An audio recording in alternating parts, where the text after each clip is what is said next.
চারদিকে গাছপালা আর প্রাচীর দিয়ে ঘেরা দিনাজপুর পৌর শিশু পার্ক। মানুষের হাঁটার জন্য জায়গা থাকলেও নেই শিশুর বিনোদনের কোনো ব্যবস্থা।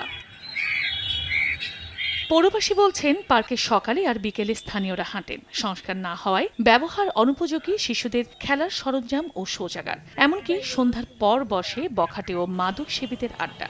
এখানে খেলার জন্য আসছে, এখানে কিছু নেই, রাইডস এগুলো সব ভাঙাচুরো। শিশু পার্কের মতো অবস্থা নাই, উন্নয়ন নাই, বাচ্চাদের খেলাধুলার জায়গা নাই, সবকিছু ভাঙ্গা। তারপর হচ্ছে কোনো পরিবেশ নাই, বসে থাকার মতো জায়গা নাই। শিশুদের জন্য হাতে গোনা কয়েকটি রাইড থাকলেও সেগুলো ব্যক্তিগতভাবে ভাড়ায় চালায় হকাররা। আগে তো এই অবস্থা আরো খারাপ ছিল, বর্তমান তো লোকজন আসতেছে, আগে তো লোকে আসে নাই, খালি নাম পার্ক ছিল, কোনো লোক আসতো না। চরকি আছে, ঘূর্ণি আছে, আমরা এগুলো নিয়ে আসছি। বেশি নেই না, 20 টাকা করে টিকিট নেই, কোনো সময় পিঠ 10 টাকা করেও নেই। 2023 সালে সংস্কারের একটি প্রকল্পের কাজ শুরু হলেও চলছে ধীর গতিতে। তবে শিগগিরই পুরো পার্ক নতুন করে গড়ে তোলার আশ্বাস পৌর কর্তৃপক্ষের। 2023 সাল থেকে এই কার্যক্রম শুরু হয়েছে।